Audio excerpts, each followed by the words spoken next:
आचार्यः पवनोऽस्माकम् आचार्याणि च भारती देवो नारायणः श्रीशः देवी मंगलदेवता श्रीगुरुभ्यो नमः। उत्तरं यत्समुद्रस्य हिमाद्रेश्चैव दक्षिणं वर्षं तद्भारतं नाम ಭಾರತೀ ಯತ್ರ ಸಂತತಿ. ತಾಯಿ ಭಾರತಾಂಬೆಯ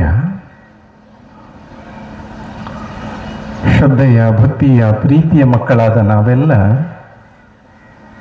ಈ ಮೈದಾನದಲ್ಲಿ ಒಂದು ಕಡೆ ಸೇರಿಕೊಂಡು ಇಡೀ ಜಗತ್ತಿನ ಹಿತವನ್ನು ಕಾಯುವ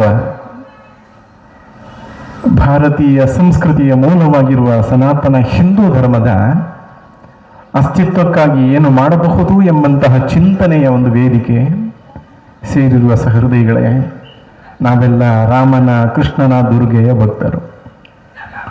ರಾಮನ ಕೃಷ್ಣನ ದುರ್ಗೆಯ ಶಿವನ ಅನುಗ್ರಹ ಆಗಬೇಕಾದ ನಮಗೆ ಅಂತಹ ರಾಮ ಶಿವ ದುರ್ಗೆಯರು ಹೇಳಿದ್ದೇನು, ಸಮಾಜಕ್ಕೆ ನೀಡಿದ ಸಂದೇಶ ಏನು ಎಂಬುದನ್ನು ನೆನಪಿಸಬೇಕು. ಲೋಕಕ್ಕೆ ಸಮಸ್ಯೆ ಆಗ್ತದಂದಾಗ ಹಾಲಾಹಲ ವಿಷವನ್ನು ಶಿವ ತನ್ನ ಕಂಠಕ್ಕಿಳಿಸ್ತಾನೆ, ಲೋಕರಕ್ಷಣೆ ಆಗಬೇಕು ಅಂದ. ದುರ್ಗಾ ಸಪ್ತಶತಿಯಲ್ಲಿ ಇಂದ್ರಾದಿಗಳು ದೇವಿಯನ್ನ ಸ್ತುತಿಸಿದಾಗ ಪ್ರಸನ್ನವಾದಂತಹ ಜಗನ್ಮಾತೆ ದೇವತೆಗಳನ್ನು ಉದ್ದೇಶಿಸಿ ಕೇಳುವುದು, ನಾನು ವರವನ್ನು ಕೊಡುವವಳು, ಲೋಕದ ಉಪಕಾರಕ್ಕೆ ವರವನ್ನು ಕೇಳಿ. ನಿಮ್ಮ ಉಪಕಾರಕ್ಕೆ ಅಂತ ದೇವರು ಜಗನ್ಮಾತೆ ಕೇಳಿಲ್ಲ, ಲೋಕದ ಉಪಕಾರಕ್ಕೆ ವರವನ್ನು ಕೇಳಿ ಅಂತ. ಅದೇ ರಾಮಾಯಣದ ಒಂದು ಸನ್ನಿವೇಶವನ್ನು ನಾವು ನೆನಪಿಸಿಕೊಳ್ಬೇಕು. ರಾವಣ ಪರಿವಾರ ರಾಕ್ಷಸರ ಎಲ್ಲರ ಸಂಹಾರವಾದ ಮೇಲೆ ವಿಭೀಷಣನಿಗೆ ಇನ್ನೇನೋ ಪಟ್ಟ ಕಟ್ಟಬೇಕು ಅಂತ ಯೋಚನೆ ಮಾಡಿ ತಾವೆಲ್ಲ ಸಿದ್ಧತೆ ಮಾಡುವ ಸಮಯದಲ್ಲಿ ಲಕ್ಷ್ಮಣ ಇಡೀ ಲಂಕೆಯ ಶ್ರೀಮಂತಿಕೆಯನ್ನು ಗಮನಿಸಿಕೊಂಡು ಅದನ್ನು ಆಸ್ವಾದಿಸ್ತಾನೆ. ಎಂತಹ ಸ್ವರ್ಣಮಯಿಯಾದ ಲಂಕೆ ಇದು, ಎಂತಹ ವೈಭವಗಳಿದೆ ಅಂತ ಅಲ್ಲಿ ನೋಡ್ತಾ ನೋಡ್ತಾ ರಾಮನ ಬಳಿಗೆ ಬಂದು ಹೇಳ್ತಾನೆ, ಅಣ್ಣ ಎಷ್ಟೊಂದು ವೈಭವದಿಂದ ಶ್ರೀಮಂತಿಕೆಯಿಂದ ತುಂಬಿದೆ, ನಾವು ಸ್ವಲ್ಪ ಆಲೋಚನೆ ಮಾಡೋಣ. ನಾವು ಮತ್ತೆ ಅಯೋಧ್ಯೆಗೆ ಹೋಗಿ ಭರತನಿಂದ ನಾವು ನಮಗೆ ರಾಜ್ಯವನ್ನು ಪಡ್ಕೊಳ್ಳೋದಕ್ಕಿಂತ ಅಲ್ಲಿರ ಭರತನೇ ರಾಜ್ಯಭಾರ ಮಾಡಲಿ, ಈ ಶ್ರೀಮಂತವಾದ ಲಂಕೆಯಲ್ಲಿ ನಾವು ಪಟ್ಟ ಕಟ್ಟೋಣ ಅಂತ. ಆಗ ರಾಮ ಹೇಳ್ತಾನೆ, ಜನನೀ ಜನ್ಮಭೂಮಿಶ್ಚ ಸ್ವರ್ಗಾದಪಿ ಗರಿಸಿ ಅಪಿ ಸ್ವರ್ಣಮಯೀ ಲಂಕಾ ನಮೇ ಲಕ್ಷ್ಮಣ ರೋಚತೆ ಜನನೀ ಜನ್ಮಭೂಮಿಶ್ಚ ಸ್ವರ್ಗಾದಪಿ ಗರಿಸಿ. ಎಷ್ಟೇ ಶ್ರೀಮಂತ ಸ್ವರ್ಣಮಯೇ ಲಂಕೆ ಆಗಿರಲಿ, ಹೆತ್ತ ತಾಯಿ ಮತ್ತು ಹೊತ್ತ ಭೂಮಿ ಸ್ವರ್ಗಕ್ಕಿಂತ ಮಿಗಿಲು ಅಂತ. ಹಾಗಂದ ರಾಮನ ಮಾತನ್ನು ನಾವು ಸ್ವಲ್ಪ ಬದುಕಿನಲ್ಲಿ ಅಳವಡಿಸಬೇಡವೇ? ಅರ್ಜುನ ಯುದ್ಧ ಭೂಮಿಯಲ್ಲಿ ಬಂದು ತನ್ನ ಪಿತಾಮಹರಿದ್ದಾರೆ, ತನ್ನ ಬಂಧುಗಳಿದ್ದಾರೆ, ಧನುರ್ವಿದ್ಯೆ ಕಲಿಸಿದಂತಹ ಗುರುಗಳಿದ್ದಾರೆ, ತಮ್ಮವರೇ ಎಲ್ಲ ಇದ್ದಾರೆ. ಇವರ ವಿರುದ್ಧ ಹೋರಾಡಿ ರಕ್ತಸಿಕ್ತ ಸಾಮ್ರಾಜ್ಯವನ್ನು ನಾವು ಆಳುವುದಕ್ಕಿಂತ ನಾವು ಸಾಯುವುದೇ ಲೇಸು ಅಂತ ಹೇಳ್ತಾರೆ. ಪರಮಾತ್ಮ ಕೃಷ್ಣ ಹೇಳ್ತಾನೆ, ಅಧರ್ಮದ ವಿರುದ್ಧ ಹೋರಾಡಬೇಕಾದ ನಿನ್ನ ಕರ್ತವ್ಯ ಅಂತ. ಧರ್ಮದ ರಕ್ಷಣೆ ಮಾಡಬೇಕು, ಅಧರ್ಮದ ವಿರುದ್ಧ ಹೋರಾಟ ಮಾಡಬೇಕು, ದೇಶವನ್ನು ದೇವರನ್ನು ಜೊತೆಯಾಗಿ ಪ್ರೀತಿಸಬೇಕು. ನನಗೆ ದೇಶವನ್ನು ಯಾಕೆ ಪ್ರೀತಿಸಬೇಕು, ದೇವರನ್ನು ಯಾಕೆ ನಾವು ಭಕ್ತಿ ಮಾಡಬೇಕು? ಎರಡನ್ನೂ ಭಕ್ತಿ ಮಾಡಬೇಕು. ನಮಗೆ ದೇಶಭಕ್ತಿ ಈಶಭಕ್ತಿ ಎರಡೂ ತುಲ್ಯವಾದದ್ದು. ಉಸಿರಾಡುವ ಗಾಳಿಯನ್ನು ಕೊಟ್ಟ ದೇವರು, ಬೆಳಕನ್ನು ಕೊಟ್ಟ ದೇವರು, ಓಡಾಡುವ ಭೂಮಿ ಕೊಟ್ಟ ದೇವರು, ಕುಡಿಯುವ ನೀರು ಕೊಟ್ಟ ದೇವರು, ಹಸಿದಾಗ ತಿನ್ನಲಿಕ್ಕೆ ಬೇಕಾದಂಥ ಆಹಾರಗಳನ್ನೆಲ್ಲ ಸೃಷ್ಟಿ ಮಾಡಿಕೊಟ್ಟ ದೇವರು, ಉಸಿರಾಡುವಂತಹ ಸಾಮರ್ಥ್ಯವನ್ನು ಕೊಟ್ಟ ದೇವರು, ನಿದ್ರೆ ಮಾಡಿದಾಗಲೂ ನಮ್ಮನ್ನು ಉಸಿರು ಕಟ್ಟದಂತೆ ಕಾಪಾಡುವ ದೇವರು, ಎಲ್ಲ ಕೊಟ್ಟ ದೇವರು. ಆ ದೇವರನ್ನು ನಾವು ಎಷ್ಟು ಸ್ಮರಿಸಿದರೂ ಕಡಿಮೆ. ದೇವರನ್ನು ನಾವು ಭಕ್ತಿ ಮಾಡಬೇಕು. ನಾವು ಸ್ವತಂತ್ರರಲ್ಲ, ಆ ದೇವರ ಕೃಪೆಯಿಂದ ಮಾತ್ರ ನಾವು ಬದುಕಬಹುದು. ಇದು ದೇವಭಕ್ತಿ. ದೇಶಭಕ್ತಿ ನೋಡಿ, ಈ ದೇಶ ಇಲ್ಲ ಅಂದರೆ ನಾವು ಭಾರತವನ್ನೇ ನಾವು ಗಮನಿಸೋಣ. ನಾವೆಲ್ಲ ಹಿಂದೂಗಳು. ಇದೊಂದು ಕೆರೆ ಇದ್ದ ಹಾಗೆ ಭಾರತ ಹಿಂದೂಗಳ ಪಾಲಿಗೆ. ಇಲ್ಲಿ ಕೆರೆಯಲ್ಲಿ ಒಳ್ಳೆಯ ನೀರು, ಶುದ್ಧವಾದ ನೀರು ತುಂಬಿ ತುಳುಕಾಡುವಾಗ ಆ ಕೆರೆಯನ್ನು ಆಶ್ರಯಿಸಿ ಎಷ್ಟು ಜೀವಿಗಳು ಬದುಕು ಕಟ್ತದೆ. ಮೀನಿರ್ತವೆ, ಕಪ್ಪೆ ಇರ್ತದೆ, ಒಳ್ಳೆ ಇರ್ತದೆ, ಆಮೆ ಇರ್ತದೆ, ಕ್ರಿಮಿಕೀಟಗಳಿರ್ತದೆ, ಎಂಥದ್ದೆಲ್ಲ ಇರ್ತದೆ. ಆದರೆ ಎಲ್ಲಾದರೂ ಆ ನೀರು ಕೊಳಕಾದಾಗ ಅದರಲ್ಲಿರುವಂಥ ಮೀನುಗಳಿಗೆ ಮತ್ತು ಆ ಜೀವರಾಶಿಗಳು ಎಷ್ಟು ತೊಂದರೆ ಆಗ್ತದೆ. ಆಗ ಅದೇನು ಮಾಡ್ತದೆ, ನಿರಂತರ ನೀರಿನಲ್ಲಿ ಸಂಚರಿಸಿಕೊಂಡು ಅದರಲ್ಲಿರುವ ಎಲ್ಲ ಕಶ್ಮಲಗಳನ್ನು ತಿಂದು ನೀರನ್ನು ಸ್ವಚ್ಛವಾಗಿಡ್ತದೆ. ಆ ಸ್ವಚ್ಛ ನೀರಿನಲ್ಲಿ ನೆಮ್ಮದಿಯಿಂದ ಅದು ಬದುಕುತ್ತೆ. ಹಾಗೆ ಮತ್ತೆ ನೀರೆಲ್ಲಾದರೂ ಬತ್ತಿ ಹೋಗಲಿಕ್ಕೆ ಆರಂಭ ಆದರೆ ಆ ಕೆರೆಯಲ್ಲಿರುವಂತಹ ಎಲ್ಲ ಜೀವರಾಶಿಗಳನ್ನು ಗಮನಿಸಿ, ಆಮೆ ತೆವಳಿಕೊಂಡು ಹೊರಗೆಲ್ಲೋ ಹೋಗುತ್ತದೆ, ಒಳ್ಳೆ ಹರಿದಾಡಿಕೊಂಡು ಇನ್ನೊಂದು ಆಶ್ರಯವನ್ನು ಪಡ್ಕೊಳ್ತದೆ. ಕೀಟಗಳು ರೆಕ್ಕೆ ಹುಟ್ಟಬಹುದು, ಕಪ್ಪೆ ಕುಪ್ಪಳಿಸಿ ಹಾರಿ ಅದು ಬೇಕಾದ ಸ್ಥಳವನ್ನು ಆಯ್ಕೆ ಮಾಡಬಹುದು. ಆದರೆ ಉಸಿರು ಕಟ್ಟಿ ಒದ್ದಾಡಿ ವಿಲವಿಲನೆ ಒದ್ದಾಡಿ ಸಾಯುವಂಥದ್ದು ಮೀನು ಮಾತ್ರ. ಅದಕ್ಕೆ ಆಶ್ರಯ ಬೇರೆ ಇಲ್ಲ. ಹಿಂದೂಗಳಿಗೆ ಭಾರತ ಎಂಬುದು ಮೀನಿಗೆ ನೀರು ಹೇಗೆ ಅನಿವಾರ್ಯವೋ ಅದೇ ರೀತಿಯಲ್ಲಿ ಹಿಂದೂಗಳಿಗೆ ಭಾರತ ಒಂದೇ ಅನಿವಾರ್ಯ. ಹಾಗಾಗಿ ಈ ಸಂಸ್ಕೃತಿ ಎಂಬಂತಹ ನೀರನ್ನು ಶುದ್ಧವಾಗಿಡಬೇಕು ಅಂತ ಆದರೆ ನಾವು ಮನೆಯೊಳಗಿಂದ ಹೊರಗೆ ಬಂದು ಇಡೀ ಸಮಾಜವನ್ನು ನಾವು ಸುಸಂಸ್ಕೃತ ಸಮಾಜವನ್ನಾಗಿ ಕೆಲಸ ಮಾಡಬೇಕು. ಮೀನು ನೀರಿನಲ್ಲಿ ಸಂಚರಿಸಿ ನೀರನ್ನು ಶುದ್ಧ ಮಾಡಿದ ಹಾಗೆ ನಾವೆಲ್ಲ ಸಂಚರಿಸಿಕೊಂಡು ಈ ಸಮಾಜವನ್ನು ಶುದ್ಧವಾಗಿಡಬೇಕು. ಅದರ ಜೊತೆಗೆ ನಾವು ಬತ್ತಿ ಹೋಗದಂತೆ ಈ ಸಂಸ್ಕೃತಿಯನ್ನು ನಾವು ರಕ್ಷಿಸಬೇಕು. ಅನ್ಯರಿಗೆ ಅನ್ಯ ಆಶ್ರಯ ದೇಶಗಳು ಬಹಳಷ್ಟು ಇದೆ, ನಮಗೆ ಭಾರತ ಒಂದೇ. ಆ ಕಾರಣಕ್ಕಾಗಿ ಈ ದೇಶವನ್ನು ನಾವು ಪ್ರೀತಿ ಮಾಡಬೇಕು.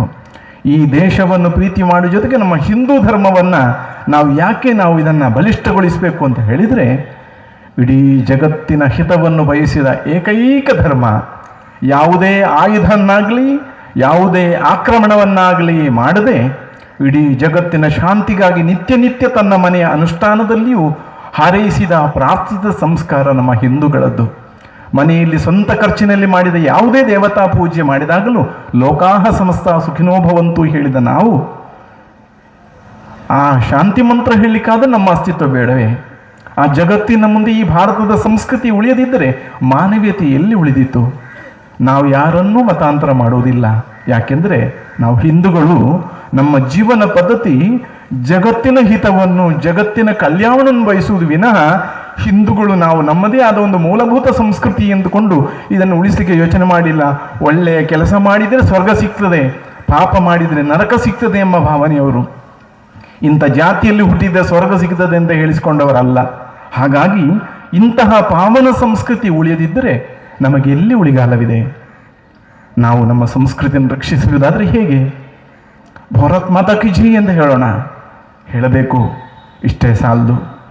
ಮನೆಯೊಳಗೆ ಎದ್ದುಕೊಂಡು ಒಂದು ಇಂಥ ಭಗವದ್ ಧ್ವಜವನ್ನು ನಾವು ಹಾರಿಸೋಣ, ಇಷ್ಟು ಸಾಕಾಗುವುದಿಲ್ಲ. ವಾಟ್ಸಪ್ಪಲ್ಲಿ ಅಥವಾ ನಿಮ್ಮ ಫೇಸ್ಬುಕ್ ಅದು ಇದು ಪೇಜಲ್ಲಿ ಏನೇನೋ ಹಾಕಿ ಸಾಕಾಗ್ತದೇನೋ? ಸಾಕಾಗುವುದಿಲ್ಲ.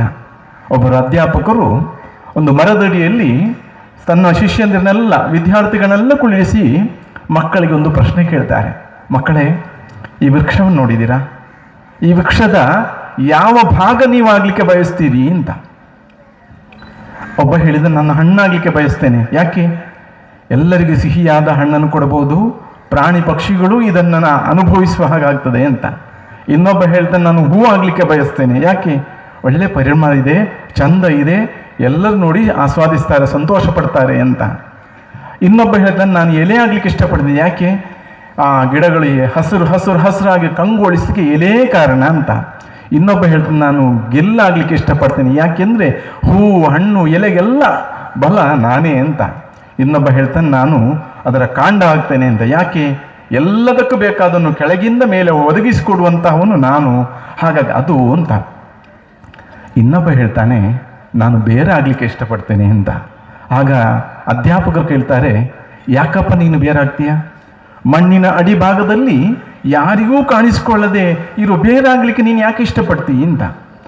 ಆಗ ಆ ವಿದ್ಯಾರ್ಥಿ ಹೇಳ್ತಾನೆ, ಕಾಂಡವಾಗಲಿ ಕೊಂಬೆಗಳಾಗಲಿ ಎಲೆಗಳಾಗಲಿ ಹೂವಾಗಲಿ ಹಣ್ಣಾಗಲಿ ಅದು ಬೇರಿನ ತ್ಯಾಗದಿಂದಾಗಿ ಉಳಿಯುತ್ತದೆ ಅಂತ. ಇಲ್ಲಿ ಬಂದಿರುವುದು 3 ಗ್ರಾಮಸ್ಥರು. ಗಂಗೆ ಎಷ್ಟೊಂದು ಪವಿತ್ರ, ಯಮುನೆ ಎಷ್ಟೊಂದು ಪವಿತ್ರ, ಸರಸ್ವತಿ ಎಷ್ಟೊಂದು ಪವಿತ್ರ. ಆದರೆ ಗಂಗೆ ಯಮುನೆ ಸರಸ್ವತಿ ತ್ರಿವೇಣಿ ಸಂಗಮ ಅಂದರೆ ಅಲ್ಲಿ ಸ್ನಾನಕ್ಕೆ ವಿಶೇಷತೆ ಇದೆ. 3 ಜಾಗ ರಸ್ತೆ ಸೇರಿದಲ್ಲಿ ಒಂದು ಮಹತ್ವ ಇದೆ ಅಂತ ನಮ್ಮ ಹಿರಿಯರು ನಮಗೆ ಹೇಳಿಕೊಟ್ಟಿದ್ದಾರೆ. 3 ಗ್ರಾಮಸ್ಥರು ಸೇರಿ ಇದೊಂದು ಅತ್ಯಂತ ಮಹತ್ವದ ಒಂದು ಸ್ಥಳ. ಇನ್ನೊಂದು ಸಾಯಂ ಸಂಧ್ಯಾಕಾಲ, ನಾವೆಲ್ಲ ಉಪಾಸನೆ ಮಾಡುವವರು. ಸಂಧ್ಯಾಕಾಲ ಅಂದರೆ ನಮ್ಮ ಬದುಕಿನಲ್ಲಿ ಭಗವಂತನ ಅನುಗ್ರಹವನ್ನು ಸಂಪಾದಿಸುವ ಕಾಲ. ಆ ಕಾಲದಲ್ಲಿದ್ದೇವೆ. ಹಾಗಾಗಿ ಈ ಸಮಯದಲ್ಲಿ ನಮಗೆ ಸತ್ಸಂಕಲ್ಪಕ್ಕೆ ದೈವಬಲ ಕೂಡಿ ಬರೋ ಕಾಲ. ಈ ನಿಟ್ಟಿನಲ್ಲಿ ನಾವಿಲ್ಲೆಲ್ಲ ಸಂಕಲ್ಪ ಮಾಡೋದು ಈ ಸನಾತನ ಹಿಂದೂ ಧರ್ಮವೆಂಬಂತಹ ಈ ವಿಶಾಲವಾದ ಸಂಸ್ಕಾರವನ್ನು ನಾವೆಲ್ಲ ಹಣ್ಣಿನಾಗಲ್ಲ, ಜೈಕರ್ಯದಲ್ಲಿ ಮಾತ್ರವಲ್ಲ, ಇನ್ನೇನೋ ಹೀಗೆ ಅಲಂಕಾರ ಬೇಕು, ಇದೆಲ್ಲ ಬೇಕು. ಆದರೆ ನಾನು ವೃಕ್ಷದ ಬೇರಿನಂತೆ ಸನಾತನ ಹಿಂದೂ ಧರ್ಮ ಎಂಬಂತಹ ವೃಕ್ಷಕ್ಕೆ ಶಕ್ತಿ ತುಂಬುವ, ಅದಕ್ಕೆ ಬೇಕಾದಂತಹ ಪೋಷಕ ವಸ್ತುಗಳನ್ನು, ನೀರನ್ನು, ಆಹಾರವನ್ನು ಮಣ್ಣಿನಿಂದ ಹೀರಿ ಆ ವೃಕ್ಷವನ್ನು ಬಲಿಷ್ಠಗೊಳಿಸುವ ಕೆಲಸ ಮಾಡುವಂತಹ ಹಿಂದೂ ಕಾರ್ಯಕರ್ತನಾಗಬೇಕು. ಈ ಮೂಲಕ ಈ ಸನಾತನ ಸಂಸ್ಕೃತಿಯನ್ನು ಉಳಿಸಿ ಬೆಳೆಸುವುದಕ್ಕೋಸ್ಕರ ನಾನೇನು ಮಾಡಬೇಡ ಅಂತ ಪ್ರತಿಯೊಬ್ಬರೂ ಆಲೋಚನೆ ಮಾಡಬೇಕು.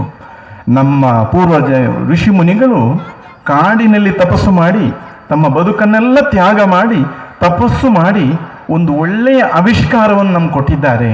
ಆ ತಪಸ್ಸು ವ್ಯರ್ಥವಾಗದಂತೆ ಮಾಡೋನು ನಾವಾಗಬೇಕು. ಇಡೀ ಜಗತ್ತು ಉಳಿತಲ್ಲಿರಬೇಕು ಅಂತಾದರೆ ನೋಡಿ, ನಾವೆಲ್ಲ ಈಗ ಸಂಧ್ಯಾಕಾಲದಲ್ಲಿ ಇದ್ದೇವೆ. ಮನೆಯಲ್ಲಿ ದೇವರ ಕೋಣೆಯಲ್ಲಿ ನಾವು ಕುಳಿತುಕೊಂಡು ಅನುಷ್ಠಾನ ಮಾಡ್ತೇವೆ. ಏನು ಅನುಷ್ಠಾನ ಮಾಡ್ತೇವೆ? ದೇವರ ಜಪವನ್ನು ಮಾಡ್ತೇವೆ. ಯಾಕೆ? ಭಗವಂತನ ಕೃಪೆಯಿಂದ ನೆಮ್ಮದಿಯಿಂದ ಬದುಕಬೇಕು, ನಾವು ನಡೆಯುವ ದಾರಿಯಲ್ಲಿ ಭಗವಂತ ರಕ್ಷಣೆ ಮಾಡಬೇಕು ಅಂತ. ಭಾರತವನ್ನು ನೋಡಿ, ಇಡೀ ಜಗತ್ತಿನ ಈಶಾನ್ಯದಲ್ಲಿದೆ ಭಾರತ. ನಾವು ಮನೆಯಲ್ಲಿ ಈಶಾನ್ಯ ಕೋಣದಲ್ಲಿ ಮೂಲೆಯಲ್ಲಿ ದೇವರ ಗುಡಿಯನ್ನು, ಮಂದಿರವನ್ನು, ಕೋಣೆಯನ್ನು ಇಡ್ತೇವೆ. ಅಲ್ಲಿ ನಾವು ಅನುಷ್ಠಾನ ಮಾಡಿ ಇಡೀ ಮನೆಗೆ ದೇವಾನುಗ್ರಹವನ್ನು ತುಂಬಿಸ್ತೇವೆ. ಅದೇ ರೀತಿಯಲ್ಲಿ ನಾವು ಜಗತ್ತಿನ ದೇವರ ಕೋಣೆ ಭಾರತ, ಇಲ್ಲಿದ್ದೇವೆ. ದೇವರ ಕೋಣೆಯಲ್ಲಿರುವ ನಾವು ಅನುಷ್ಠಾನಿಗಳು, ತಪಸ್ವಿಗಳು. ಇಲ್ಲಿ ಒಂದು ಹುಲ್ಲಾಗಿ, ಗಿಡವಾಗಿ, ಮರವಾಗಿ, ಬೆಟ್ಟವಾಗಿ, ನೀರಾಗಿ ಹುಟ್ಟಿದ್ರು ಪಾವನ ಅಂತ ದೇವತೆಗಳು ಹೇಳಿದ್ದಾರೆ. ಹಾಗಾಗಿ ಅಂತಹ ಪಾವನವಾದ ಪುಣ್ಯಭೂಮಿಯಲ್ಲಿ ಭಾರತವಾದಲ್ಲಿ ದೇವರ ಕೋಣೆ ನಾವಿದ್ದೇವೆ. ಈ ದೇವರ ಕೋಣೆಯಲ್ಲಿರುವ ನಾವು ಯಾರನ್ನೋ ಬಡಿಲಿಕ್ಕೋ, ಕಡಿಲಿಕ್ಕೋ, ಕೊಲ್ಲಿಕ್ಕೋ ನೋಡಿ ಇವತ್ತು ಪ್ರಧಾನ ಭಾಷಣ ಮಾಡುವರು ಇವರು ಈ ಕಾರ್ಯಕ್ರಮದ ಮೂಲ ಆಶಯವನ್ನು ನಮ್ಮ ಮುಂದಿಟ್ಟಿದ್ದಾರೆ. ಎಲ್ಲಿಯೂ ಯಾರನ್ನು ಹಿಂಸೆಯ ದ್ರೋಹಕ್ಕೂ ಹೇಳಲಿಲ್ಲ. ಈ ಮೂಲ ಸಂಸ್ಕೃತಿಯನ್ನು ಉಳಿಸಬೇಕು, ಜಗತ್ ಕಲ್ಯಾಣ ಆಗಬೇಕು. ಇಂಥ ಯೋಚನೆ ಹಿಂದೂಗಳಿಂದ ಮಾತ್ರ ಸಾಧ್ಯ.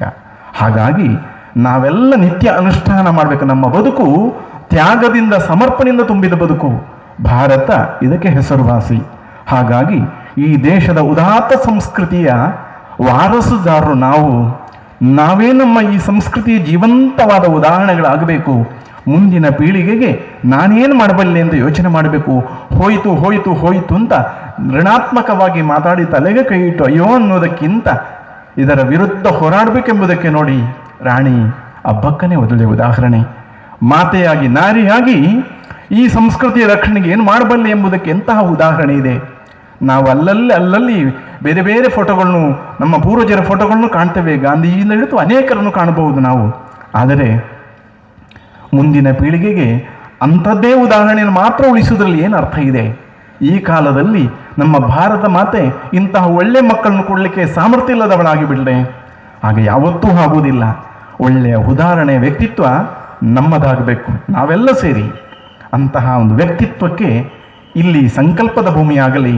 ಮುಂದಿನ ಕಾಲದಲ್ಲಿ ಸನಾತನ ಹಿಂದೂ ಧರ್ಮದ ರಕ್ಷಣೆಯ ನಿಟ್ಟಿನಲ್ಲಿ ಏನೇನು ಮಾಡಬೇಕು ಅದನ್ನು ಮಾಡುವ ಕರ್ತವ್ಯವನ್ನು ನಾನು ನಿರ್ವಹಿಸ್ತೇನೆ ಎಂಬ ಮಹಾಪ್ರತಿಜ್ಞೆ, ಈ ಸಂಕಲ್ಪವನ್ನು ಮಾಡುತ್ತಾ ಸಂಘ ಇವತ್ತು 100 ವರ್ಷವನ್ನು ಕ್ರಮಿಸಿದೆ. ಅದೆಷ್ಟೋ ಕಾಲದ ಬಹಳಷ್ಟು ಮಂದಿಯ ತ್ಯಾಗದಿಂದ ಈ ಸಂಸ್ಕೃತಿ ಉಳಿದಿದೆ. ಅದನ್ನು ಹೊಗಳುವುದರ ಜೊತೆಗೆ ಅವರ ತ್ಯಾಗವನ್ನು ಸ್ಮರಿಸುವ ಜೊತೆಗೆ ಆ ದಾರಿಯಲ್ಲಿ ನಾನು ಕ್ರಮಿಸ್ತೇನೆ ಎಂಬಂತಹ ಸಂಕಲ್ಪವನ್ನು ಈ ಸಮಯದಲ್ಲಿ ಮಾಡಬೇಕೆಂಬಂತಹ ಅಪೇಕ್ಷೆಯನ್ನು ವ್ಯಕ್ತಪಡಿಸ್ತಾ ಮುಂದೆ ನಾವೆಲ್ಲ ಈ ಸಂಕಲ್ಪದ ಸಾಕಾರಕ್ಕಾಗಿ ನಮ್ಮ ಧ್ಯೇಯದ ಬದುಕನ್ನು ಗಂಧದ ಕೊರಳಿನಂತೆ ಸಾಗಿಸಬೇಕು. ಈ ನಿಟ್ಟಿನಲ್ಲಿ ಭಗವಂತನ ಕೃಪೆ ಎಲ್ಲರಿಗೂ ಉಂಟಾಗಲಿ ಅಂತ ಪ್ರಾರ್ಥಿಸ್ತಾ ಕೃಷ್ಣಾರ್ಪಣಮಸ್ತು.